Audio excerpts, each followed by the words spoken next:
And tonight on our Great American panel is a former Deputy Assistant Secretary of State, Fox News contributor, USA Today columnist Bob Beckel is here. He is a former Democratic senator from the great state of Indiana. Fox News contributor Evan Bayh is here. And she was a senior policy advisor for McCain's presidential campaign and is president of Media Speak Strategies. Nancy Pfotenhauer is here. And good to see you all. Thanks for being here. All right. Now, the White House doesn't release an Easter proclamation despite several proclamations for holidays of other religions. A lot of people asking, why? Let's roll the tape. You know, the president went to church yesterday. It was well covered. I'm not sure if we put out a statement or not, but he obviously personally celebrated Easter with his family and went to church to celebrate that. And I'm glad you're asking these key, important questions, guys. The fact is the president took his family to church in a very high-profile way to celebrate Easter. I think it was highly visible to most Americans. And he, as a devoted Christian, he believes it's a very important holiday for him personally, for his family, and for Christians around the country. Now, we're dealing with Christianity, which is, you know, Christianity's most sacred holiday, I think you can argue, and that and Christmas. And now the president has released statements and proclamation on Muslim holidays, Ramadan, et cetera, et cetera. And Bob, I'm not questioning his religion. But people say, why wouldn't he do it on this? It is a mistake, a political error of such magnitude that it almost defies explanation. I mean, it leaves people thinking that he is either hostile or indifferent. I think it's much more likely to be the latter. But that's a pretty strong indictment, unfortunately. And I think at the risk of criticizing a White House press spokesperson, that the tone in the response today was really a bit disrespectful. It was kind of, thank you for asking the important questions, very almost mocking. Dismissive. Dismissive, and I think it was really a big mistake, and I think the president should have just addressed it and said, screw up, sorry. Senator? It was an oversight, Sean. But I guess, look, if that's the worst thing that happened in Washington last week, maybe the country's doing a little bit better. I mean, the key issue were they dismissive? Well, the key issue is, was he disrespecting Christianity or ignoring Christianity? And as Carney pointed out, the man took his family to a Baptist church on Easter. He had a breakfast for Christian ministers earlier in the week. They had the Easter egg hunt on the White House lawn and all that. I think it was an oversight. They should admit it, make sure it happens make sure they issue it next year and move on. Well, I think the Easter egg hunt should have reminded them to issue the proclamation. You're just probably right. You're just upset because you weren't invited to the Easter egg roll. That's what it is. And right. The fact of the matter is, look, it was an oversight, yes. But for those of us who are practicing Christians, Easter belongs in a house of worship and is not necessarily a government proclamation. I think the whole idea of giving proclamations around but he gave it to other idea. religious events. That was well, the point. Then how about we do away with all proclamations, religion out of the government? All right, you don't want to church state. All right, well, all right, let me go. That's what I told you. It's because of the Easter egg hunt. You're upset. I missed it, Bob, but I've never been invited to this White House. I didn't even get invited to... Just wait. It'll happen. Oh, it's not going to... Yeah, it'll happen. All right. Donald Trump's still making a lot of news. Let's roll this tape. Robert De Niro took a shot at him. I won't mention names, but certain people on the news in the last couple of weeks, what are they doing? What are we doing? This is crazy. They're talking about, they're making statements about people that they don't even back up. Go get the facts before you start saying things about people. Any of those people have shows on my network on Sunday nights? I mean, it's like a big hustle. It's like being a car salesman. Don't go out there and say things unless you can back them up. How dare you? That's awful to do. You just go out there and speak and say these terrible things, unless you just want to, like, get over and, like, get the job. I mean, it's crazy. All Donald Trump said was, show the birth certificate, move on, because I interviewed him myself. Was that criticism? Is that criticism fair? Some liberals love the idea that they're bringing that. Anybody talks about this, they say this is going to help Obama win. What are your thoughts? I don't think it helps Obama win, but I don't think it necessarily helps either side. I mean, but of course, Donald Trump saying something controversial should not be a surprise. And what he is good at is naming that which is on people's minds. And so I do think there might be some merit to just taking the issue off the table completely once and for all. You mean and just release the certificate, let him go get it? Take it off the table once and for all. Senator? Well, this ground has been gone over and over, Sean. My first reaction, though, is anytime someone who's played Vito Corleone comes after you, you better take it seriously. That's right. You better watch a good point. Takes a shot at you, right? This is a silly political season. You got celebrities going after one another, and we are just about to get into the serious process of vetting people for being president of the United States, and this is not a part of that. You know, Donald Trump has never had an unspoken thought in his life. This guy, I'll tell you what it says more than anything else, is how much trouble the Republican Party is that Donald Trump leads the polls for the presidential nomination, and probably a good reason, because he's probably more substance than the rest of these people. Oh, but look, Donald Trump ought to go back to building buildings. He's got about as much business being in politics as I do being a neurosurgeon. Dick Morris was right earlier tonight. Dick Morris, I listened to Dick Morris. All right, the field is far stronger, and Obama's far weaker than you will ever I'll bet Dick Morris any amount of money. Dick Morris. I'll take your bet, and you're going to regret, because this is the best field you've ever seen. If he thinks this is the best field he's ever seen, are you kidding me? Michelle Bachmann and Newt Gingrich and Donald Trump? Yes, they'll infinitely far better than Obama. They would drill for oil. They wouldn't be timid in foreign policy. They would cut taxes. They would reduce spending. Look, I know you're saying. Differences. I know you're saying. I am. You are. All right, time to check in with Greta for a sneak peek of what's on the record. Greta, help save me Sean, from Bob. We have two contenders tonight for the White House. We have Governor Mitt Romney and Governor Tim Pawlenty. They'll be joining us to go on the record. Plus, there's a big fuss here involving the United States Supreme Court and the Attorney General from the state of Virginia. He will be here as well to explain a little bit of a dust-up that he's having with them, or at least maybe a disagreement. Maybe it's a dust-up I'm having with them more than he is. But anyway, that, and we're going to go live to London for the latest on the royal wedding. By the way, are you going to the wedding? I'm not a dictator. I wasn't invited. Apparently, a number of dictators were invited. We'll speak about that next. More of our Greta coming up in 18 minutes. More of our Great American Panel straight ahead.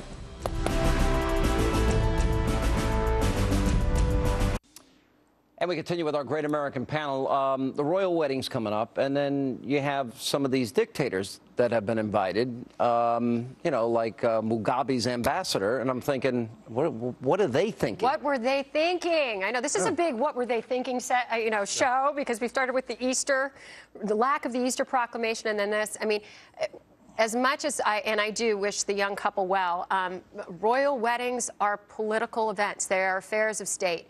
And I don't know who approved that guest list, but it should have been changed immediately. Yeah, the King of Swaziland, the Crown Prince of Abu Dhabi and Bahrain. And was that a mistake, Senator? Well, as I understand it, I've never attended a royal wedding either, Sean, but I guess it's kind of pro forma to invite other royals. So in that sense, it's, look, it's a public relations issue, no question about it. But I guess I'm sort of in the camp of, these are two young people. Let them have their wedding, and let's criticize them for other things if they do something else wrong. I'm not even blaming them. I'm blaming whoever approved the list. Somehow I don't think Kate approved the list. I don't know about anybody else. The Swazilanders? I don't think so. I don't know about anybody else, but I'm getting so tired of this thing already. And I mean, yeah, me too. Let's get it over with, get them married, and just go. Done. You know, I mean, it's just to argue about the list is just that tells you where we've come down to now. What does it mean that your buddy wasn't invited? Well, it means that he wasn't invited. He wasn't. I mean, doesn't have a relationship with those people. Well, was the president of France invited? Maybe his relationship with Great Britain, which has been a little cold? No, it's been quite good. Is the Chancellor? John, you should be relieved you didn't make the list of dictators. So that's exactly right. There are other people.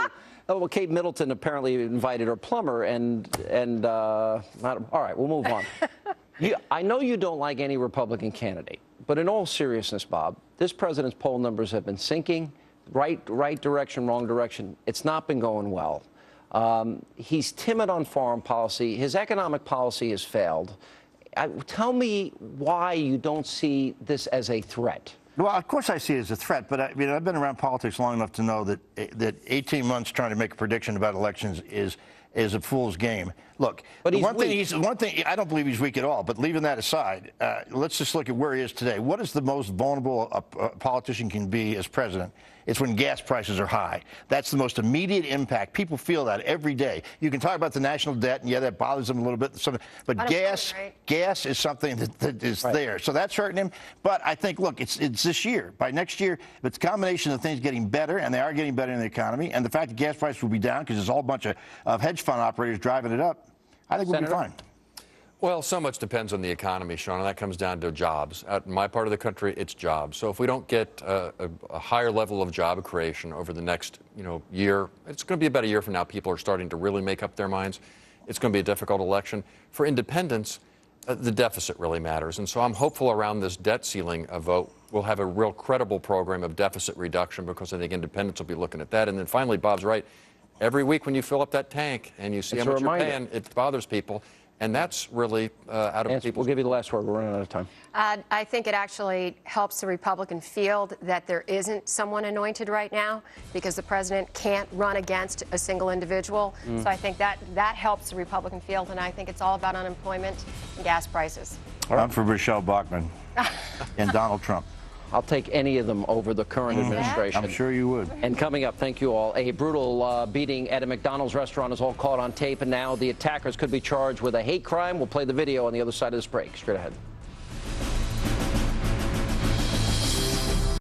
A brutal beating was caught on tape at a McDonald's restaurant in Maryland. The victim, a 22-year-old transgender woman, claims that she was the victim of a hate crime. Video of the attack was recorded by a McDonald's employee and posted online. It shows the victim being punched and kicked and spat on.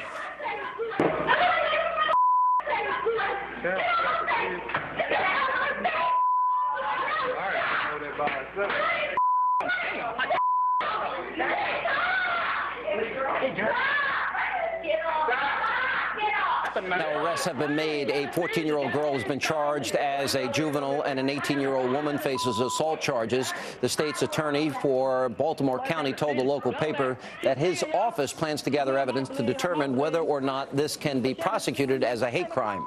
And joining me now with reaction, former prosecutor Pamela Hayes and defense attorney Rebecca Rose Woodland is here with us. All right. Well, I think we just all agree that that is a chilling, frightening, scary video. It's absolutely outrageous. I can't believe that, this is going on in McDonald's, and, these girls just think they could walk up to someone and start dragging them by the hair. It's clearly assaultive behavior. Look how vicious the punching and the kicking and the hair pulling. And, at first, what really frustrates me, why didn't anybody, you see all these people around there, instead of videotaping this, why didn't you get in there and stop it? Why don't you get involved? Yeah. What sort of people look are at these? This. Now, we know that there's another, you can't see it on this tape right here, but we know that there's another McDonald's employee, based on what he's wearing, who basically walks in, tells the girls, hey, stop, and that's not There's that one person This that is tried. a good Samaritan. Yeah, this person was the one person that tried to say stop it. Now, unfortunately, there's not a mandatory Good Samaritan law, which means in Maryland, you don't have to intervene, but you can voluntarily intervene, and if you do, you can't be prosecuted for any sort of tortious conduct. I don't think you can. Look, people don't know what they're getting into. I think you have to call 911. Here's where I might disagree with both of you. I think the full power punishment ought to come down on the people involved in this. Yeah, but you got to put a case together. You just can't say this is horrible. Case. Exhibit A. That's a pretty good if you want to do a hate crime prosecution, Sean, you got to have hate crime evidence. All right, but here's where I disagree with you. Would you not agree that any act of violence is a hateful act? By definition, if you're killing somebody, beating somebody, you agree with that? I disagree with that, because is it an act of love? It's not. Of course, it's not an act of love, but that's not what the hate crime legislation is all about. Hate crimes, you're trying to get into people's minds to determine why they did this. I don't care why they did it. They should get the full punishment, which should be severe for any conduct like that. Forget about what their thoughts were at the time, or what motivated them. You know what? I agree with you. But what we're talking about is legislation that is called hate crime because it addresses certain crimes that are created or that are started just because a person is different. All right. Does it really matter if, let's say, the beating, for whatever reason, is one because this woman may or may not be transgendered? It doesn't matter. This is an act of violence against a human being. So what does it matter what their motivation is, their thought process is? they're guilty of the crime. We don't need to start figuring out what's in their head. They're guilty of an assault, clearly. There you go. You have different kinds of assaultive behavior. So the question is this something that's based on their gender, their race, their sexual orientation, whatever it is, where they're from? Why does that matter if, in other words, if our punishments fit the crime and we see the crime being committed there?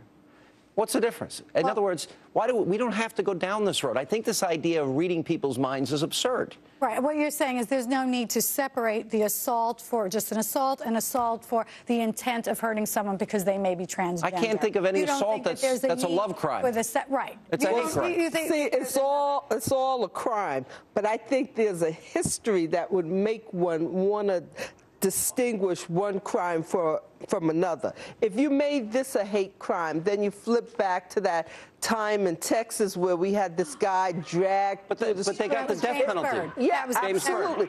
But he got the death penalty. He got the death penalty because he was charged with a hate crime. No. Excuse me. George Bush did not support. This was an ad by James Byrd's daughter. That hideous dragging death resulted, thankfully, in a guy getting a death penalty. Now, what difference would it have made if he got an addition? You can't have a bigger punishment than a death penalty. No, you're absolutely right. Because it was a murder, he should have gotten the death penalty. But because somebody was black or, they're gay or they're a woman, it elevates it. I think it should be the act, and how severe the act is results in the punishment appropriate for the crime. This was a crime. That was a murder of an innocent man. You get the last word. Yeah, no, I know what you're saying. You're saying, why are we distinguishing anymore? Why shouldn't we move forward in this country to not distinguish? I'm saying all acts of violence by definition are hateful. No matter what. It doesn't Punish matter people why. appropriately for the hideous crimes in both cases. That would be a misdemeanor in New York. I wouldn't call that a misdemeanor. That's no misdemeanor. No way. How much you want to bet? This goes on in our schools. But they returned. They returned numerous times and kicked her in the head. I don't know. I think it's a prosecution, right? Well, good to push that. Good to see you both. Yeah. Missed you. Good to be here. Tell Hillary I say hi when you see her. I certainly will. Next time I'm in D.C. And that is all the time we have left this evening. As always, thank you for being with us. Greta's next to go on the record. We'll see you tomorrow night. Thanks for being with us.